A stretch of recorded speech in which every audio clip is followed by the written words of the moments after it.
नमस्कार, मी अनिल जगताप। आज आपल्या समोर येण्याचं प्रमुख कारण आहे चालू वर्षाचा पीक विमा।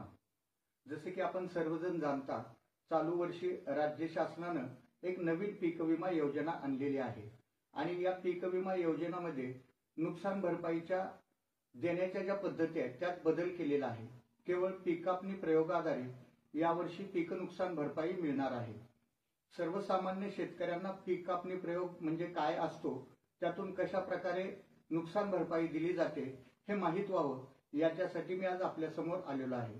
जसे की आपण सर्वजण जाणता, यावर्षी धाराशिव जिल्ह्यातील 2,66,000 शेतकऱ्यांनी 4,93,000 अर्जाद्वारे 3,96,000 हेक्टरवरील आपली पिके संरक्षित केलेली आहे। याच्यासाठी जी कंपनी आहे ICICI लोंबार्ड, त्या कंपनीला केंद्र, राज्य आणि शेतकरी हिस्सा मिळून 130 कोटी रुपये गेलेले आहेत आणि एकूण पीक विमा संरक्षित रक्कम आहे 2,224 कोटी रुपये। आता राज्य शासनाने जो निर्णय दिलेला आहे किंवा नवी पीक विमा योजना आणलेली आहे, त्यात पीक कापणी प्रयोगाआधारे 50% आणि सॅटेलाइटद्वारे उपग्रहाद्वारे जे छायाचित्र, जे फोटो निघणार आहेत त्याचं तांत्रिक विश्लेषण करून 50% रक्कम देण्याचं धोरण या ठिकाणी जाहीर केलेलं आहे। आता आपण सोयाबीन या पिकाचा पीक कापणी प्रयोगासंदर्भातील माहिती घेऊया। यावर्षी सोयाबीन पिकाला पीक विमा संरक्षित रक्कम 58,000 रुपये इतकी आहे। म्हणजे आपल्या पिकाचं जर पूर्ण 100% नुकसान झालं तर आपल्याला 1 हेक्टरला 58,000 रुपये इतके मिळणार आहेत। आता पीक कापणी प्रयोग कसा केला जातो हे आपण पाहूया। पीक कापणी प्रयोग हे जिल्हा स्तरावरती एकूण 504 प्रयोगाद्वारे केले जाणार आहेत। एकूण 42 महसूल मंडळामध्ये प्रत्येकी 12 प्रयोग केले जाणार आहेत। आतापर्यंत धाराशिव जिल्ह्यातील 7 महसूल मंडळामध्ये 84 पीक कापणी प्रयोग झालेले आहेत।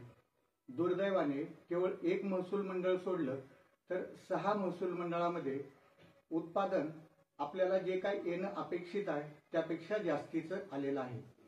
पीक कापणी प्रयोग करताना एखाद्या शेतकऱ्याची जमीन निवडल्यानंतर त्याच्या शेतामध्ये 10 बाय 5 चौरस मीटरचा एक चौरस तयार केला जातो आणि त्यामध्ये जे काही सोयाबीनचं पीक आहे ते काढलं जातं। त्यानंतर त्याच्यातले सोयाबीनच्या बिया वेगळ्या केल्या जातात आणि त्या 10 बाय 5च्या चौरस मीटरमध्ये एकूण किती सोयाबीन निघालं हे त्या ठिकाणी पाहिलं जातं। त्यावरून 1 हेक्टरचा अंदाज लावला जातो।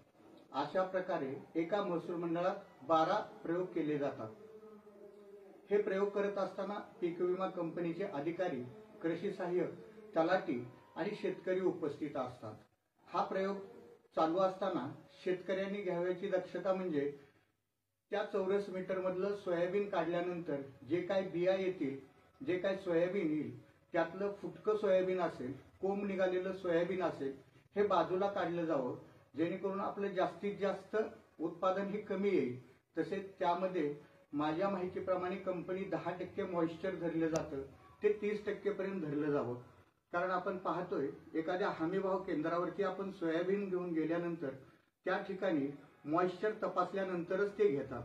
अशा पद्धतीनं निघालेले जे काय सोयाबीन आहे त्याचं मोजमाप केलं जातं आणि राज्य शासनाचं जे काय अपेक्षित उत्पादन आहे, अर्थात गेल्या 7 वर्षामध्ये 5 वर्षात सर्वाधिक उत्पादनाची वर्ष धरली जातात, त्याची सरासरी काढली जाते आणि आपलं जे सूत्र आहे उंबरठा एकूण नुकसान भरपाई देण्याची जी पद्धत आहे, एकूण नुकसान भरपाई बरोबर उंबरठा उत्पन्न गुणे अपेक्षित उत्पादन भागिले उंबरठा उत्पादन गुणिले पीक विमा संरक्षित रक्कम गुणिले 25 या सूत्रानुसार त्या ठिकाणी प्रत्येक महसूल मंडळातली नुकसान भरपाई काढली जाते।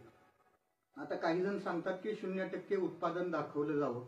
त्या ठिकाणी प्रयोग करणारे पीक विमा कंपनीचे अधिकारी या गोष्टीला कधीच मान्यता देणार नाही। हे कराय की यावर्षी धाराशिव जिल्ह्यात प्रचंड अशी अतिवृष्टी झाली आहे, प्रचंड प्रमाणामध्ये पिकाचं नुकसान झाले, शेतकरी अतिशय हवालदिल आहेत। जी काही शासकीय मदत येणार आहे SDRF NDRFच्या निकषाप्रमाणे आणि दुष्काळ संहिता 2016 प्रमाणे ते अत्यंत तोकडी आहे। 8,500 रुपये प्रति हेक्टर आणि 2 हेक्टरचीच केवळ मर्यादा आहे।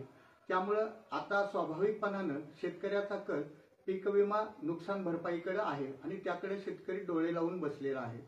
अशा परिस्थितीमध्ये पीक कापणी प्रयोग व्यवस्थित झाला पाहिजे, कमीत कमी उत्पादन आलं पाहिजे. त्याचबरोबर दुसरे 50% शेतकऱ्याला उत्पादन हे सॅटेलाइटद्वारे जे काही छायाचित्र येतील त्याचं तांत्रिक विश्लेषण करून 50% अर्थात 29,000 रुपये रक्कम देण्याचं धोरण राज्य शासनानं अवलंबलेलं आहे. आपल्याला माहित असेल, राज्य शासनानं महाएग्रिस्टिक या कंपनीबरोबर करार केलेला आहे आणि सॅटेलाइटचे संपूर्ण अधिकार त्या कंपनीकडे दिले गेले आहेत. या संदर्भात कसं विश्लेषण केलं जाणार, त्यांची तांत्रिक मुद्दे काय आहेत, याचा शासन जो 24 जून 2025ला शासन निर्णय निघालाय त्यात कुठेही वापव नाही. मी कृषी आयुक्त कार्यालय पुणे येथून माहिती घेण्याचा प्रयत्न केला, परंतु माहिती दिली जात नाही. आता काही जण सांगतात की धाराशिव जिल्ह्यामध्ये 30 ते 35,000 रुपये हेक्टरी उत्पादन मिळायला काहीच हरकत नाही.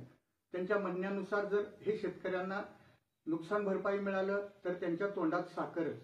परंतु आपल्याला हेही माहीत असेल, राज्य शासनानं 80-110चा फॉर्म्युला अवलंबलेला आहे. हा फॉर्म्युला काय सांगतो की आपल्या इथं आयसीआयसी लोंबार्ड कंपनीला 130 कोटी रुपये रक्कम जमा झालेली आहे, म्हणजे ती 100% रक्कम झाली. जर या जिल्ह्यातली पीक नुकसान भरपाई 144 कोटी रुपये झाली समजा, तर 143 कोटी रुपये पीक विमा कंपनीला द्यावे लागतील आणि वरचा 1 रुपया अर्थात 1% भाग राज्य शासनाला द्यावा लागेल. साधारणपणे 30 ते 35 हजाराच्या हिशोबाने यावर्षीची पीक विमा संरक्षित रक्कम 2224 कोटी इतकी आहे.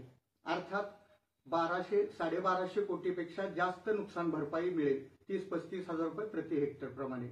त्यातले 143 कोटी पीक विमा कंपनी देईल, उर्वरित 1000 ते 1100 कोटी राज्य शासन देईल का, हेही पाहणं आपल्याला जास्त महत्वाचं आहे. आजच राज्य शासनानं शेतकऱ्याच्या प्रतिटनावर 15 रुपये दर लावलेला आहे. यावरून राज्य सरकारची काय आर्थिक अवस्था आहे याची आपल्याला कल्पना येईल. एकंदरीत यावर्षीची पीक नुकसान भरपाई देताना राज्य शासनाला पीक विमा कंपनीला बरीच कसरत करावी लागेल आणि धाराशिव जिल्ह्यातील शेतकरीकडे त्याकडे डोळे लावून बसलेला आहे. परंतु शेतकरी बांधवांना माझं नम्र निवेदन आहे, यापुढे जे काही उर्वरित महसूल मंडळामध्ये पीक कापणी प्रयोग होणार आहेत त्याकडे मी सांगितलेल्या गोष्टीकडे लक्ष द्यावं. पीक कापणी प्रयोग व्यवस्थित करून घेणं आता तूर्त तरी इतकंच आपल्या हातामध्ये आहे.